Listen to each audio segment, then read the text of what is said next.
जय जय नवल किशोर, जय गोपी चित चोर प्रभु, जय जय माखन चोर। पाप बोझों से भरी नैया भंवर में डूबती,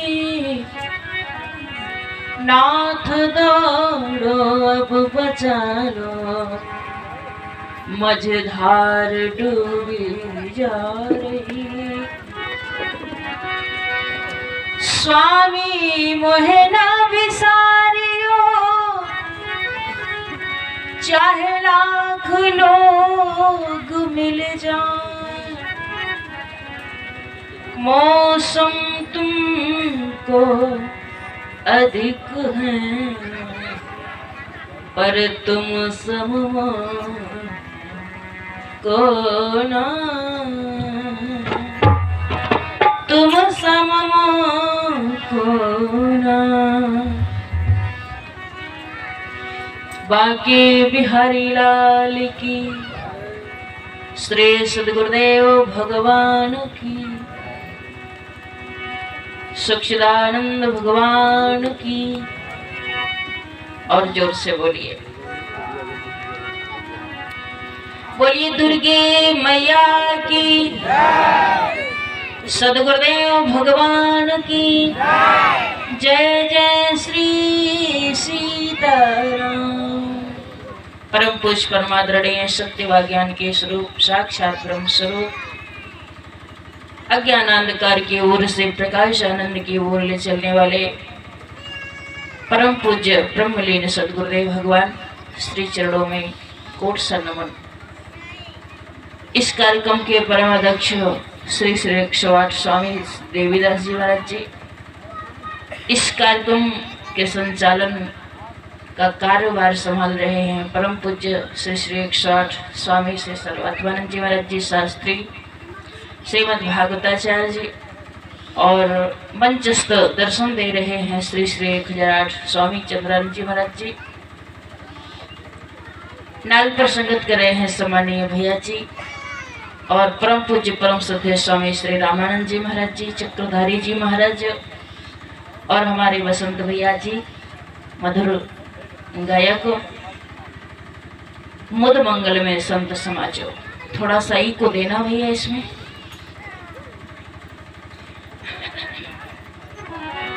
केवल इसी में देना, साज बाज वालों में नहीं, ई को देना। जय श्री राधे। हरि ओम हरि ओम। जय श्री।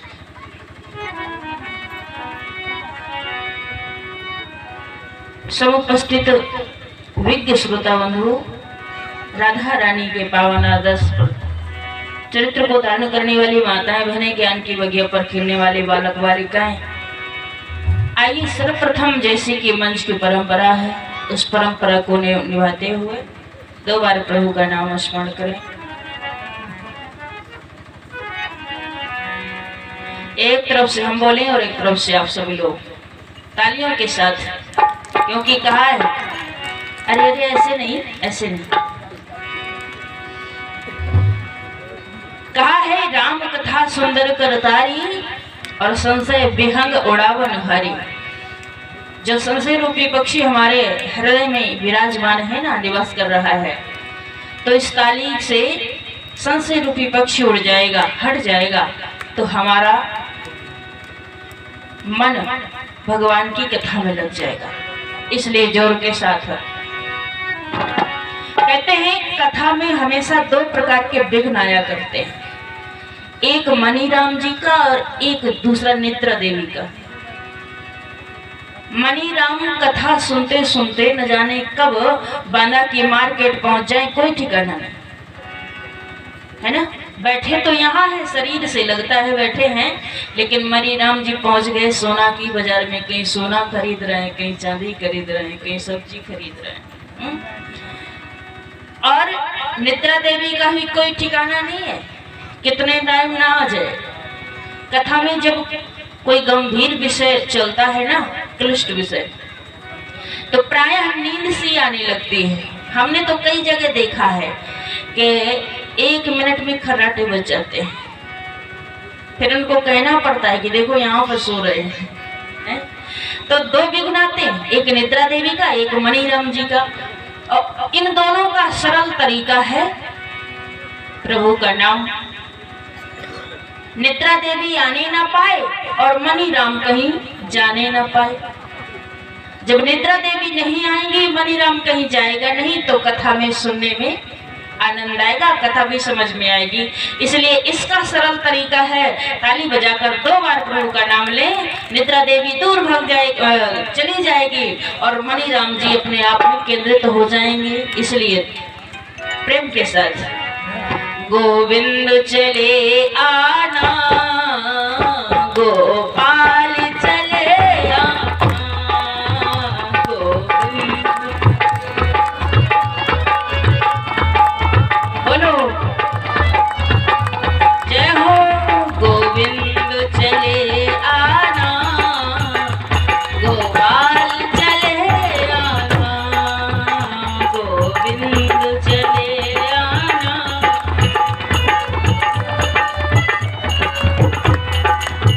आज हम ये देख रहे हैं कि माताओं में जो ताली बजाएंगी, प्रभु का नाम लेंगी, तो वो सीता जी की पार्टी के हैं। और जो ताली नहीं बजाएंगे, प्रभु का नाम नहीं लेंगी, तो कौन है? सूर्पनखा की पार्टी। और भैया लोगों में भी देखना है, ऐसा नहीं कि अपनी ही पार्टी की बदनामी करें। भाई लोगों में भी देखना है कि कौन रावण की पार्टी के बैठे हैं और कौन राम जी की पार्टी के बैठे हैं। देखिए अभी पता चल जाएगा। जय हो। गोविंद चले आना, गोपाल चले आना, गोविंद।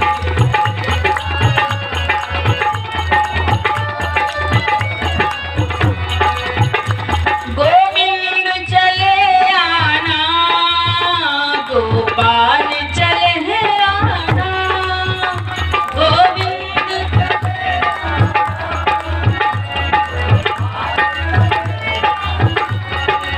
हरि बोल। गोविंद चले आना, गोपाल चले आना, मेरे मन मंदिर में, मेरे मन मंदिर में ज्ञान की ज्योति जला जाना, मेरे।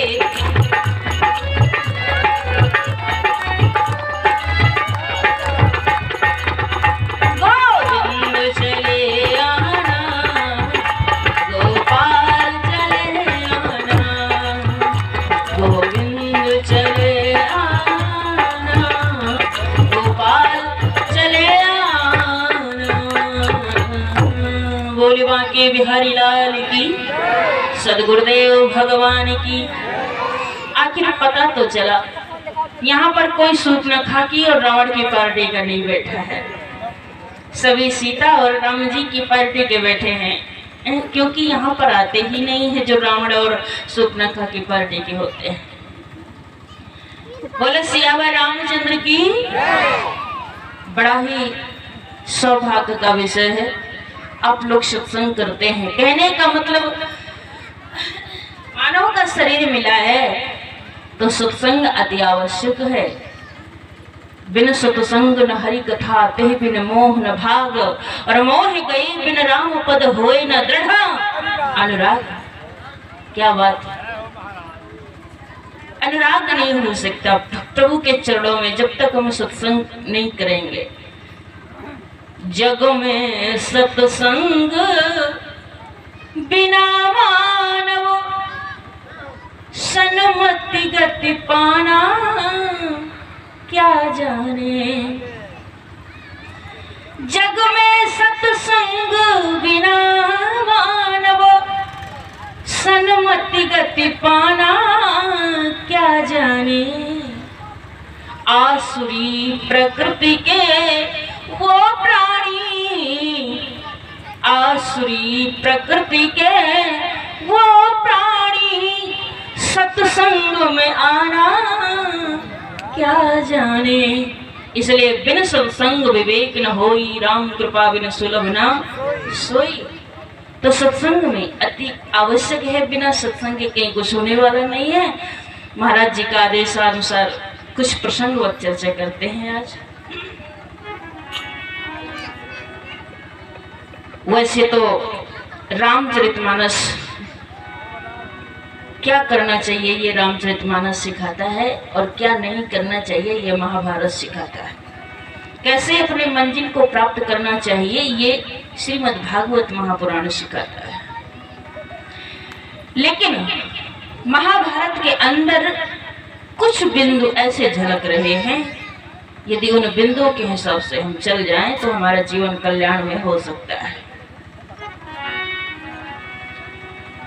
गोस्वामी जी रामचरितमानस के अंदर में लिखते हैं ना, प्रात काल उठकर रघुनाथा, मातु पिता गुरु नाम ही माथा, आवत देख सकल मुनिवंदा, कीन दंडवत रघुकुल सुंदा। श्री राम जी प्रणाम करते हैं, अपने बड़ों बुजुर्गों को झुकते हैं। तो प्रणाम करने से हमको 4 चीजों की उपलब्धि होती है। आयुर्विद्या, यशो बलम, और 4 ही चीजें नहीं, जाने क्या क्या मिल जाता है। आशीर्वाद कोई अपने मुख से नहीं देता, और आशीर्वाद किसी के सर पे या किसी के पीठ पर हाथ रखने से नहीं होता है। यदि हमारे गुण ऐसे हैं, हमारे कर्तव्य ऐसे हैं कि हम उन महापुरुषों का, ऐसे महापुरुषों का, विज्ञ महापुरुषों का सम्मान करते हैं, प्रणाम करते हैं, झुकते हैं, तो उनके दिल से ऐसा आशीर्वाद निकल जाता है कि हमारा जीवन सार्थक हो जाता है। और देखें क्या हुआ, थोड़ी सी चर्चा इसी विषय में करते हैं। जिस समय महाभारत के चलते हुए युद्ध के 5 दिन समाप्त हो गए, 6वें दिन की बात, दुर्योधन ने बाबा भीष्म जी से कहा, बाबा ऐसा लगता है कि आप मेरे पक्ष में लड़ते तो हैं, परंतु अंदर अंदर पक्ष पांडवों का कर रहे हैं, दिखावे के लिए मेरे पक्ष में लड़ रहे हैं। लेकिन बाबा भीष्म ने कहा, नहीं नहीं दुर्योधन, मैं तेरा नमक खाता हूं, तेरे ही पक्ष में लड़ता हूं, ऐसा कोई कारण नहीं है। बोले ठीक है प्रभु, यदि आप मेरे पक्ष में लड़ते हैं तो मेरा ये कहना है कि कल आप 5 पांडवों का नहीं तो खासकर 1 पांडव का, और उनमें भी अर्जुन का वध करना होगा, तो मैं मान जाऊंगा कि आप मेरे पक्ष में लड़ते हैं। तो बाबा भीष्म कहते हैं कि दुर्योधन ठीक है, ठीक है, मैं प्रतिज्ञा करता हूं कि जो पे वीर पारत को रथ ना मिलाऊं धूल, तो पे यदुवंशिन को अंश ही ना मानियो, तो पे कौरव वंशियों का अंश ही ना मानियो, और जो पे मेरे बाण पांडवों को न वेधे प्राण, तो पे कहीं कायर प्रमाण ही बखानियो, विंद को भी ऐ हो। कहते हैं कि कल में यदि अर्जुन का वध नहीं कर दिया तो कौरव वंश ना कहाऊं, शांतनु सुत ना कहाऊं, गंगा पुत्र ना कहाऊं। प्रतिज्ञा कर लिया, कल मैं अर्जुन को अवश्य मारूंगा।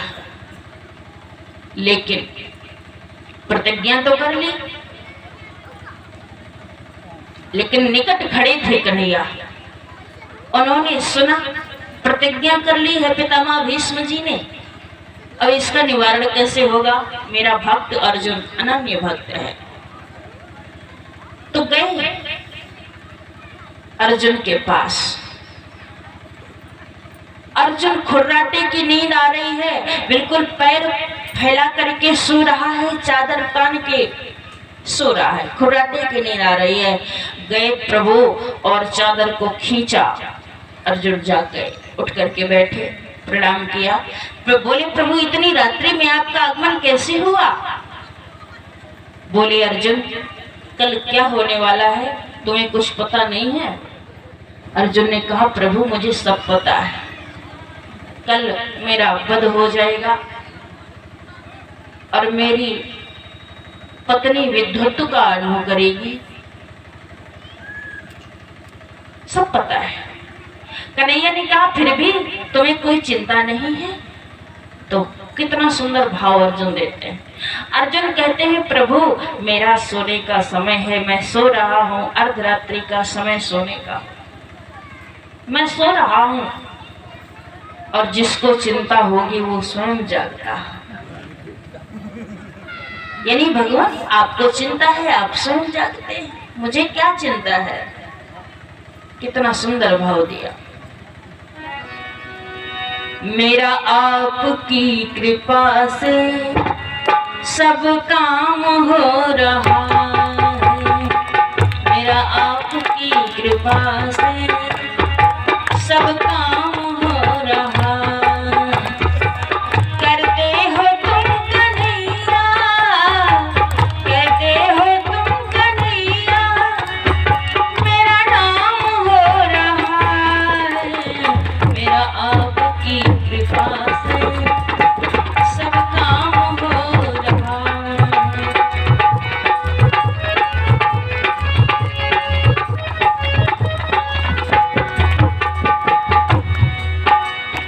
पतवार के बिना ही मेरी जिंदगी में तुम हो, तो किस बात की कमी है मुझे, और अब किसी की परवाह भी नहीं है मुझे, और अब किसी की परवाह भी नहीं है।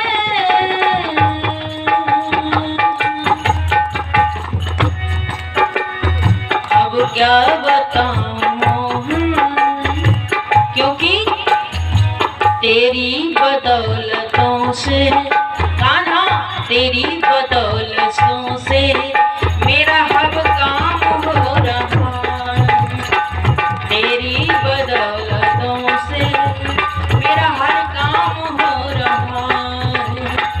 करते हो तुम कन्हैया, करते हो तुम सवरिया, मेरा नाम हो रहा है, मेरा आपकी कृपा से सब काम हो रहा है, मेरा आपकी कृपा से सब काम हो रहा। मैं तो सो रहा हूँ, आपकी कृपा से मेरा सब काम हो रहा प्रभु। लेकिन अब भगवान तो निरुत्तर हो गए, कुछ नहीं कह सके, आगे बढ़े। देखूं जरा जाऊं मेरी द्रौपदी बहना क्या कर रही है, और द्रौपदी के पास गए। द्रौपदी हाथ जोड़ करके बैठी है। कन्हैया ने कहा बहना क्या हो रहा है? द्रौपदी ने कहा बस प्रभु मैं तो आपकी ही प्रतीक्षा कर रही हूँ, क्योंकि आप ही मेरी इन चूड़ियों की लाज रखने वाले हैं, और कोई गुंजाइश नहीं देखती हूँ।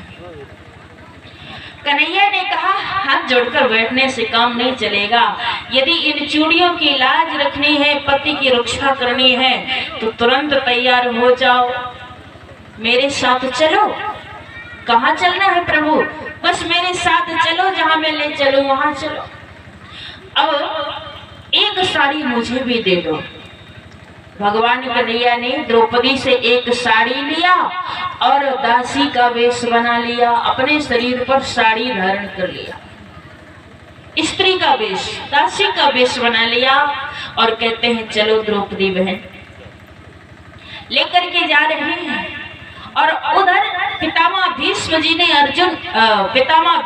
ने दुर्योधन से कह दिया कि दुर्योधन अर्धरात्रि के समय में मैं भगवान का चिंतन करूंगा, उसी समय अपनी पत्नी भानुवती को भेज देना, सौभाग्यवती होने का वरदान ले जाएगी। लेकिन कहा था दुर्योधन कि पत्नी भानुवती को, और जा कौन रहा है? ये कन्हैया की माया, कन्हैया की लीला। द्रौपदी को लेकर के चलते हैं और कहते हैं बहना चल करके पितामह को प्रणाम करना, दंडवत लेट करके प्रणाम करना, और जब तक 3 बार आशीर्वाद ना दे दे तब तक कदापि चरणों से शीश हटाना नहीं।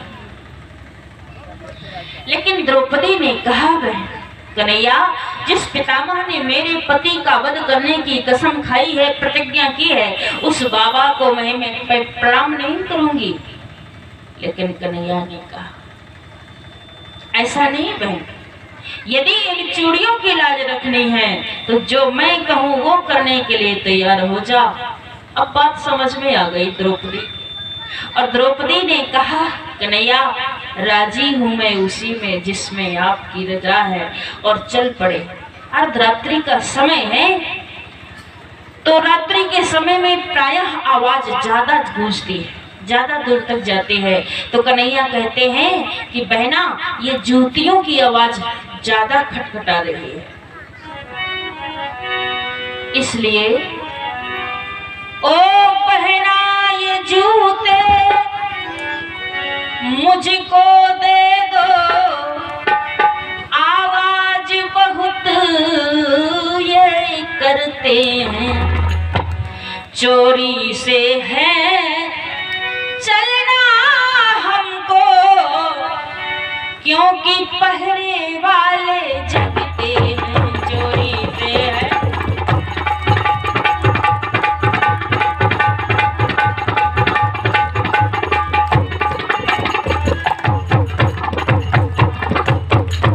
चोरी से चलना है, ये जूतियां मुझे दे दो। कन्हैया ने द्रौपदी के जूते लिए, पीताम्बर में लिपेटा, कांख में दबा लिया, आगे चल। आगे आगे द्रौपदी को करते हैं, और पीछे स्वयं भगवान कन्हैया दासी के वेश में चल रहे हैं। वास्तव में कन्हैया के बराबर दयावान कौन हो सकता है? आखिर भगवान ही तो है, भक्त वत्सल हैं। अपने भक्तों के पीछे क्या क्या लीला नहीं कर सकते हैं। भक्तों के लिए तो भगवान ने मत्स्य रूप धारण किया, मछली का, कच्छप रूप धारण किया, वाराह रूप धारण किया। भगवान कितने दयालु हैं। देखो सज्जनों, संसार से हम बहुत सारे रिश्ते जोड़ रखे हैं, संसार से हम बहुत सारे रिश्ते जोड़ रखे हैं। ये हमारे भाई हैं, ये हमारे पिता हैं, ये हमारी माँ है, वो हमारी बहन है, वो हमारी बुआ है, वो हमारे फूफा हैं, बहुत सारे रिश्ते जोड़ रखे हैं। लेकिन आज तक आपने क्या सोचा कभी कि भगवान से भी एक सुंदर सा रिश्ता जोड़ ले? हाथ ऊंचा करें जरा, जोड़ा है रिश्ता? कुछ लोगों ने, अरे उठे तो हैं एक दो लोगों के हाथ। एक सुंदर सा रिश्ता भगवान के साथ यदि जोड़ लें तो वह रिश्ता काम कर जाएगा, और संसार से चाहे जितने रिश्ते जोड़ लीजिए वो रिश्ते सब यहीं पड़े रह जाएंगे। अर्जुन के कितने रिश्ते हैं भगवान से? अर्जुन और भगवान कृष्ण मामा बुआ के, इसलिए भाई भाई भी है। भगवान कृष्ण की बहन सुभद्रा का विवाह अर्जुन से हुआ है, इसलिए साले और बहनोई भी हैं। भगवान कृष्ण ने कन्हैया ने अर्जुन को गीता का ज्ञान दिया है, इसलिए गुरु और शिष्य भी हैं। भगवान कृष्ण ने अर्जुन का रथ हाँका है सारथी बनकर के, तो रथी और सारथी भी हैं। और जब मन मानता है तब संदेश वाहक दूत बना करके अर्जुन कन्हैया को भेज देते हैं। तो संदेश वाहक दूत भी हैं, और जब मन होता है तो घर गृहस्थी का सलाह भी ले लेते हैं, सचिव बना करके। तो कन्हैया से अर्जुन के कितने रिश्ते हैं पता नहीं। हम आप भी केवल कम से कम एक रिश्ता जोड़ ले। सबसे सुंदर रिश्ता मुझे लगता है भक्त और भगवान का। एक रिश्ता जोड़िए आज से, यदि अभी तक नहीं जोड़ा तो एक रिश्ता जोड़िए। कौन सा? बोले, हम हैं अपने श्याम जी के, श्याम जी हमारे हैं। हम भक्त हैं भगवान के, और जब भक्त नहीं होगा तो भगवान कहाँ से होगा, है ना? हम हैं अपने श्याम जी के, श्याम जी हमारे हैं। हम हैं अपने श्याम जी के, श्याम जी हमारे हैं।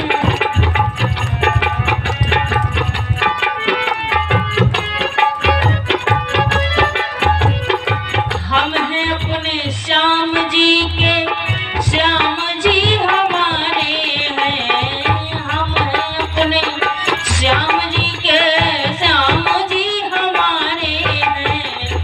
हम हैं अपने राम जी के, राम जी हमारे हैं, हम हैं अपने राम जी।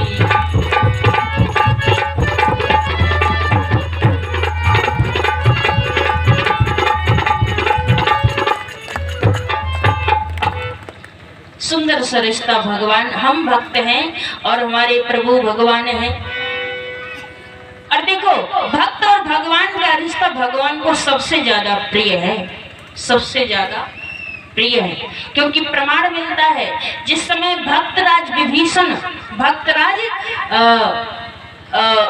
क्या कहते हैं, भीष्म पितामह जी सरसैया में लेटे हुए थे, भगवान ध्यान में उनका चिंतन करते थे, समाधि लगा करके ध्यान करते थे।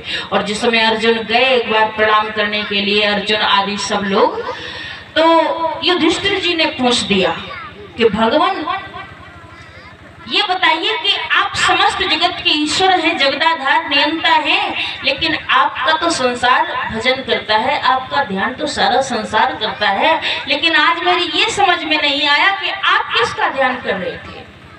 आपसे बड़ी और कोई सीढ़ी है क्या जिसका आप ध्यान कर रहे थे? आपसे बड़े और कौन है? तो कन्हैया ने कहा कि हमसे बड़े हमारे भक्त,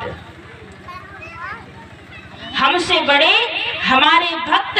यदि हमारे भक्त नहीं होंगे तो हमको कौन भगवान कहेगा? भक्त ही तो भगवान कहते हैं परमात्मा को। इसलिए भगवान अपने से बढ़कर अपने भक्तों को,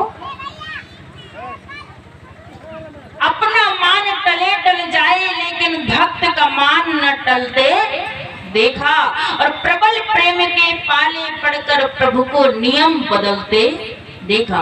आज भगवान ने द्रौपदी के लिए, अर्जुन के लिए, अपने भक्त के लिए दासी का वेश बना लिया, और आगे आगे द्रौपदी, पीछे पीछे कन्हैया जा रहे हैं और पहुंच गए। कहते हैं जाओ पितामह को प्रणाम करो। अर्धरात्रि की बेला में भीष्म की लगी समाधि थी, भीष्म की लगी समाधि थी, मरहरि चरणों में लीन हुआ, उस समय न कोई व्याधि थी।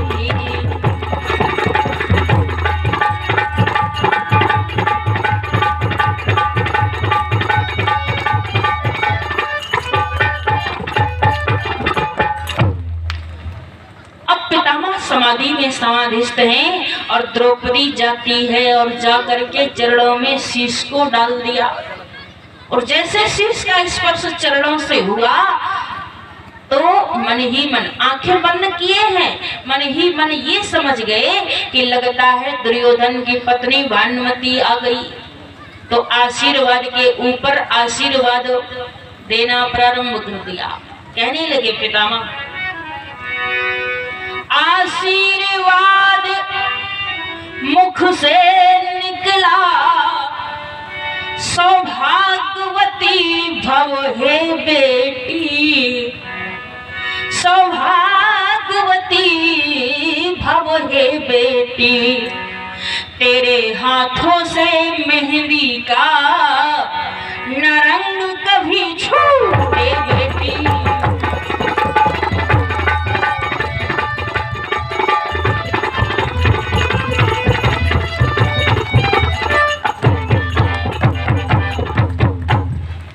आशीर्वाद दे दिया और दूसरी बार भी देने लगे।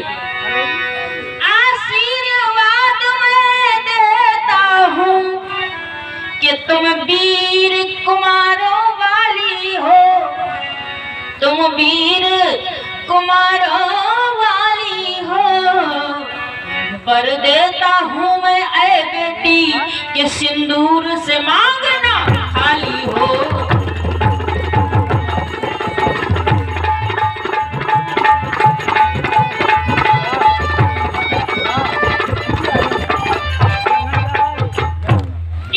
आशीर्वाद दे दिया, सौभाग्यवती भव, तुम्हारे हाथ हाथों से मेहंदी का रंग न छूटे, वीर कुंवारों वाली भौ सिंदूर से मांग कभी ना उजड़े। और जब 3-4 बार आशीर्वाद दे दिया, एकदम से खड़ी हुई हो गई द्रौपदी और कहने लगी,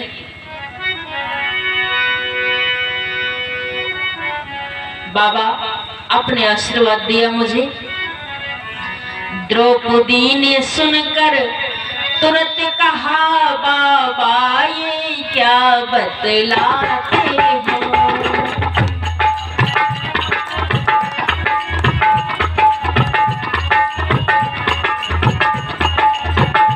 द्रौपदी ने सुनकर तुरंत कहा, बाबा ये क्या बतलाते हो। कल और आज कुछ और कहा, कल और आज कुछ और कहा, तुम सत्यव्रती कहलाते हो।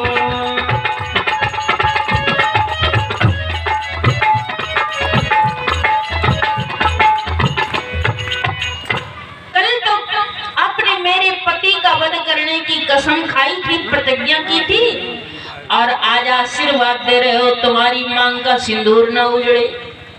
बताइए बाबा, आप कैसे सत्य बोलने वाले हैं, कैसे सदा सत्यव्रती कहलाते हैं। अब सुना जब पितामह ने तो शरीर में पसीना छूट गया। ऐसा जब सुना पितामह ने तो हाथों की माला छूट गई थी, हरि चरणों में लगी हुई चितचोर समाधि टूट गई।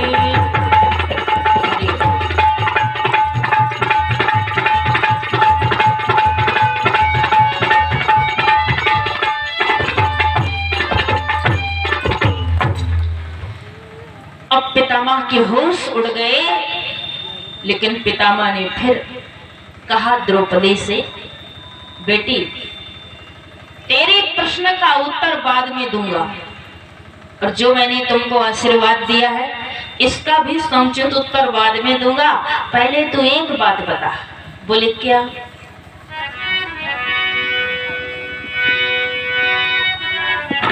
एक बात खटकती है दिल में, एक बात बहुत खटक रही है मुझे। कौन सी? बोले एक बात खटकती है दिल में, हैरान है जिसने कर डाला, हैरान है जिसने कर डाला। और बतला बेटी वो कहाँ छुपा इस जगह तुझे लाने वाला।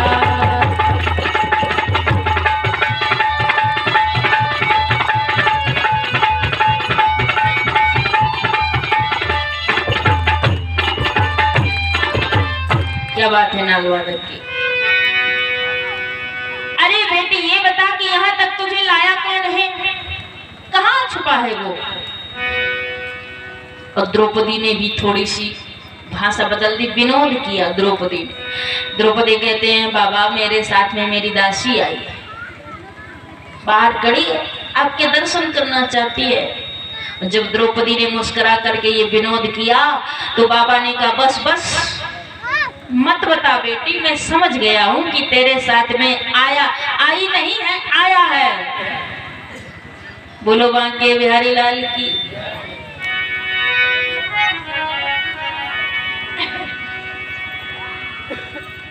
आज कहने लगे हैं कन्हैया, पितामह कहने लगे हैं कि द्रौपदी बेटी सुनो, बचपन में भी इसकी इसी प्रकार की आदत थी, कहीं किसी का मक्खन चुराना, कहीं किसी की मटकियां फोड़ना, कहीं किसी का दही चुराना, और यहाँ तक कि किसी का चित्त भी चुरा ले, और यहाँ तक कि भीतर बाहर के दोष चुरावे। इतना बड़ा चोर है वो। इसलिए मैं समझ गया हूं कि तेरे साथ में कौन आया है। वो दासी नहीं है, वो दासा है। बस बस। और पितामह ऐसा ही कहने लगे हैं और इस तरह से कहते कहते उनके हृदय में भाव भर गया कि चल करके मुझे उस दासी वेश की झांकी का दर्शन करना चाहिए। भक्तों के लिए भगवान ने कैसा दासी का वेश बनाया है और अंदर से बाहर की ओर दौड़े। ऐसा अंदर से बाहर को जाकर देखा, ड्योढ़ी का रंग निराला था, ड्योढ़ी का रंग निराला था और पीतांबर का घूंघट ओढ़े वो खड़ा मुरलिया वाला था पीतांबर का।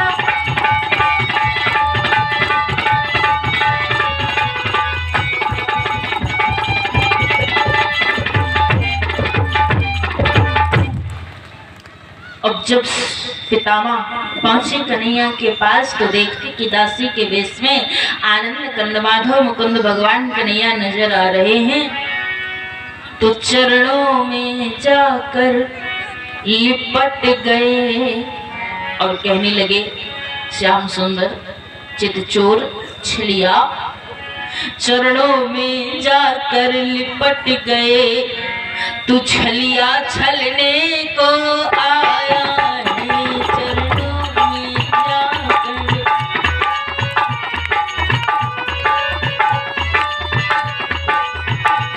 चरणों में जाकर लिपट गए, छलिया छलने को आया है, भक्तों की रक्षा करने को, भक्तों की रक्षा करने को दासी का वेश बनाया है।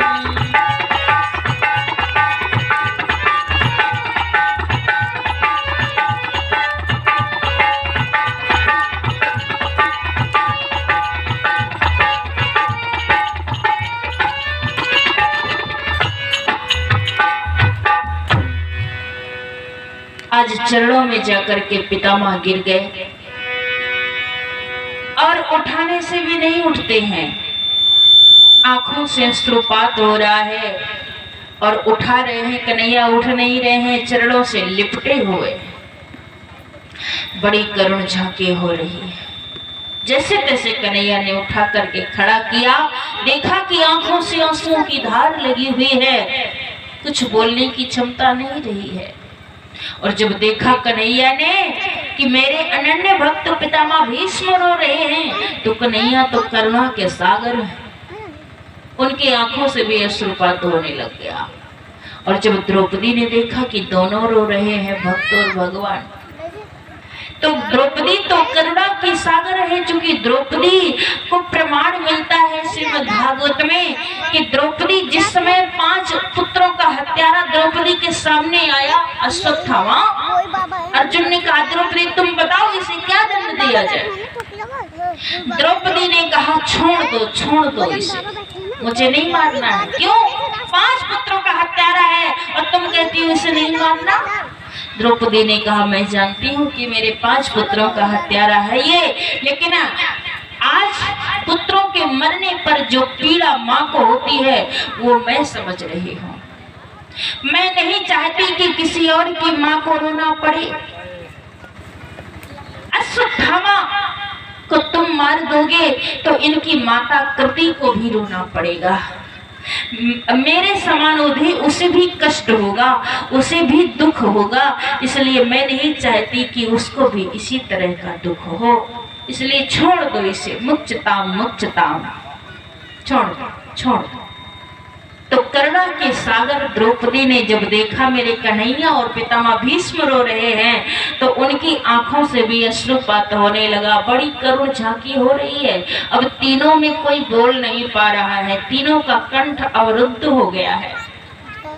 लेकिन थोड़ी देर के बाद ही कृपा शक्ति ने इस दृश्य को बदला और कन्हैया ने अपने होश को संभाला और पितामह ने भी अपने होश को संभाला, द्रौपदी ने भी होश संभाले और पितामह कहने लगे, कन्हैया मैंने समझ लिया कि अपने भक्तों की रक्षा किया है, लेकिन भक्तों की रक्षा तो किया, परंतु मैं भी तो आपका भक्त हूँ। एक काम गलत कर दिया। बोले क्या? बोले आपने मेरा प्रण तोड़ दिया। और याद रखना, आपने आज मेरा प्रण तोड़ दिया तो कल मैं तुम्हारा भी प्रण तोड़ दूंगा। क्योंकि जिस समय कन्हैया ने पितामह भीष्म ने प्रण किया था कि कल मैं अर्जुन को मारूंगा, तो कन्हैया ने भी प्रतिज्ञा की थी कि यदि एक पिता का होऊंगा तो हाथ में अस्त्र नहीं उठाऊंगा। तो आज कन्हैया कहते, पितामह भीष्म कहते हैं कि आज आपने मेरा प्रण तोड़ दिया तो कल मैं तुम्हारा भी प्रण तोड़ दूंगा।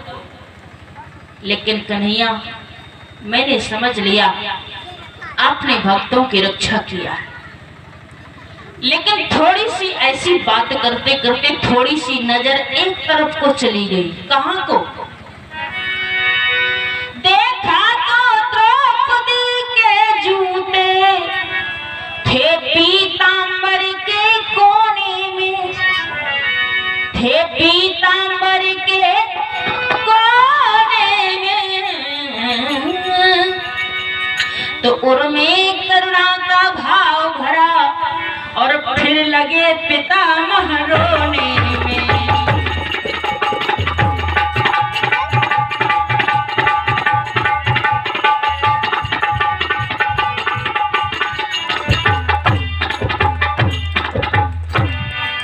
पितामह फिर रोने लगे। देखो तो कन्हैया ने द्रौपदी के जूते भी लिए। भक्तों के पीछे ये भी कर सकते हैं। और फिर रोते रोते ही द्रौपदी को कहा, बहन बेटी द्रौपदी, मैंने तुमको आशीर्वाद दिया था, अब मेरे उस आशीर्वाद के दिया गया आशीर्वाद का समुचित उत्तर मैं तुमको आशीर्वाद देता हूँ। ऐ द्रौपदी सुता मेरी बेटी, जाओ अब विजय तुम्हारी है, जाओ अब विजय तुम्हारी है। पत्तियों का बाल नबाता हो, जहाँ रक्षक कृष्ण मुरारी है। पत्तियों का बाल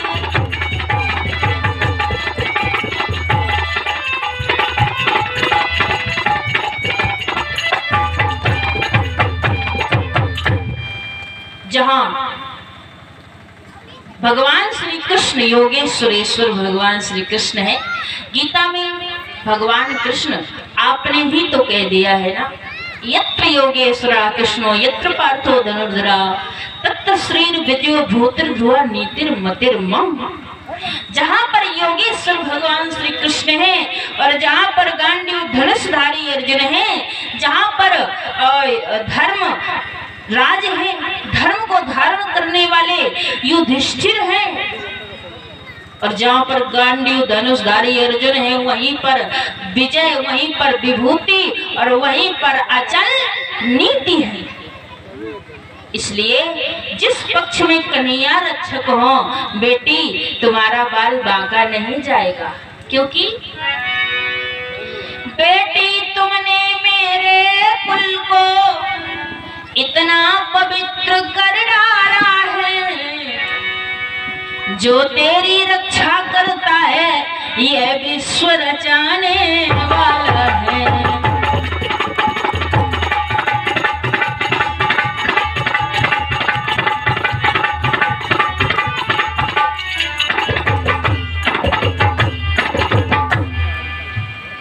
जाओ, तुम्हारा बाल बांका नहीं जाएगा, तुम्हारे पतियों का कुछ भी कोई नहीं बिगाड़ सकता है। आखिर कन्हैया ने प्रणाम किया, कन्हैया को प्रणाम किया पितामह भीष्म ने, और अपने शिविर को गए प्रणाम करके। कन्हैया द्रौपदी को लेकर के द्रौपदी की शिविर में करते हैं, और रात्रि व्यतीत हुई, प्रातः काल हुआ। प्रातः काल जैसे हुआ तो अर्जुन का रथ रणभूमि क्षेत्र में लेकर के कन्हैया ने खड़ा कर दिया और इधर से पितामह भी जा रहे हैं।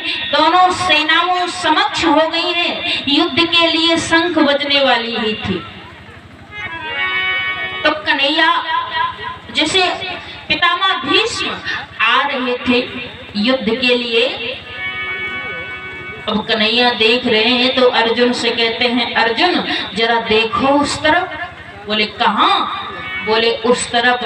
बोले श्वेत धरो सर छत्र विनीत, लखो वह श्वेत ध्वजा चमकी, और श्वेत तुरंग जुटे रथ पे, झपटे लपटे ग्रति ग्रीसम की, और धूल छई नभ भूतल पे, दल पे जो दृष्टि पड़ी हम की। अर्जुन रही भांति भई यह आज की आवन भीषम की, आज की आवन भीषम की।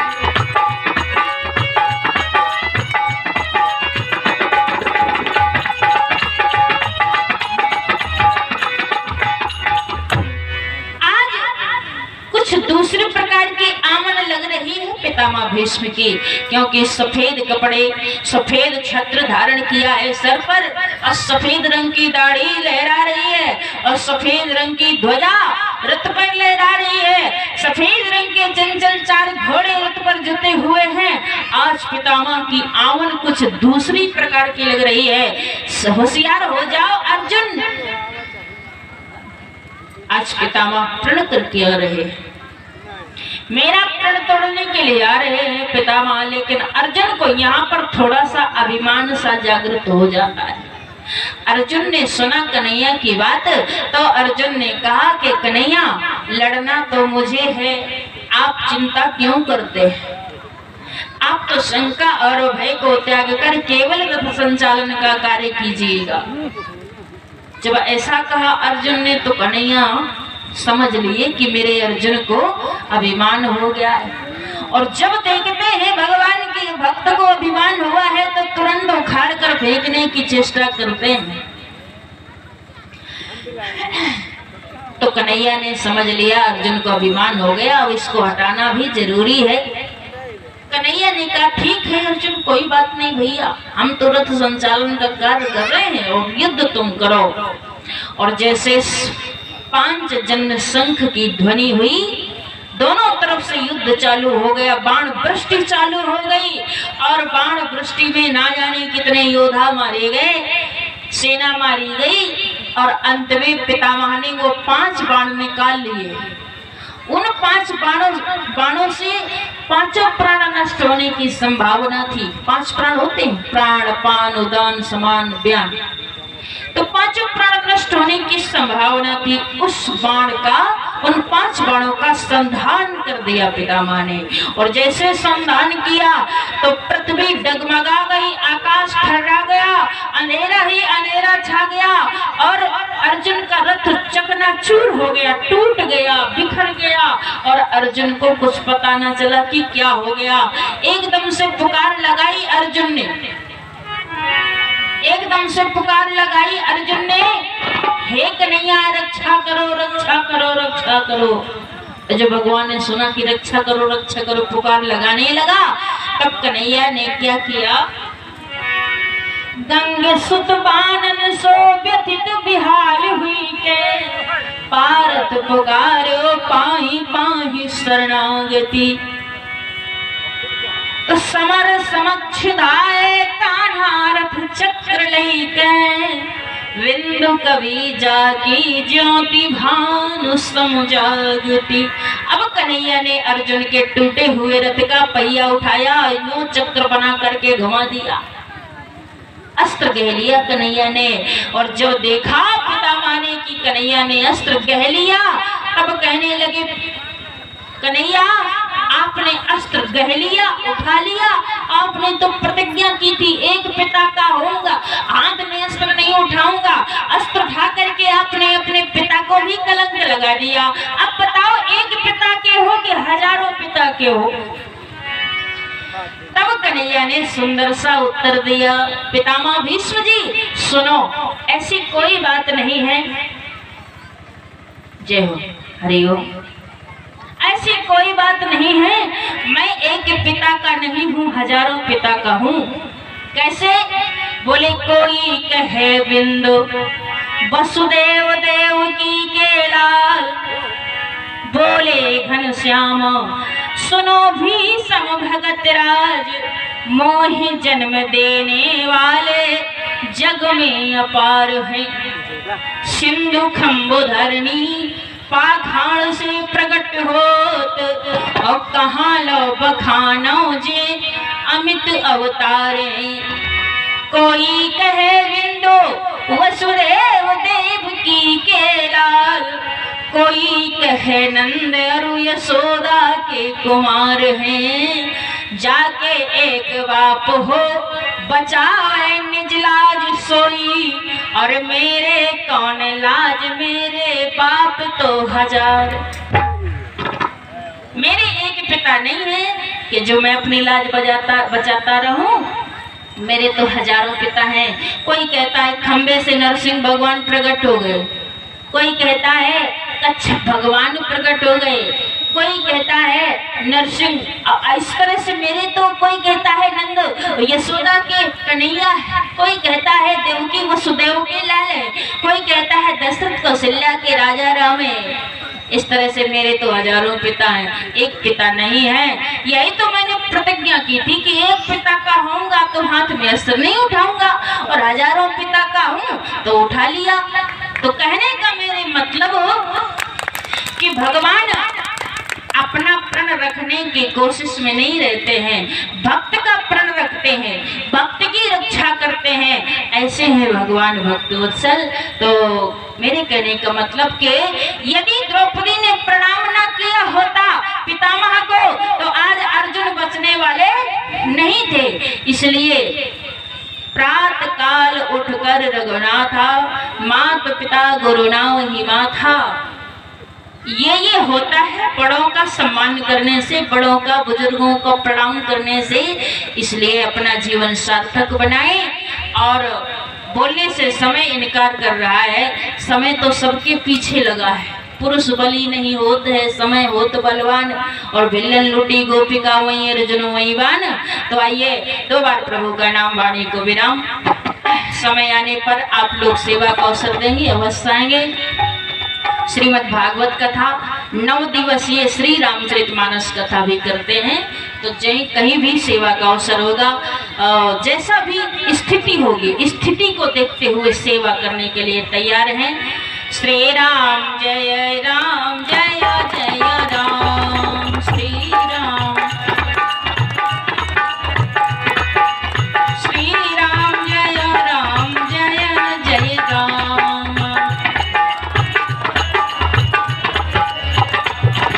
श्री राम जय राम, जय जय राम। बोलो श्री राम जय राम, जय जय राम, श्री राम।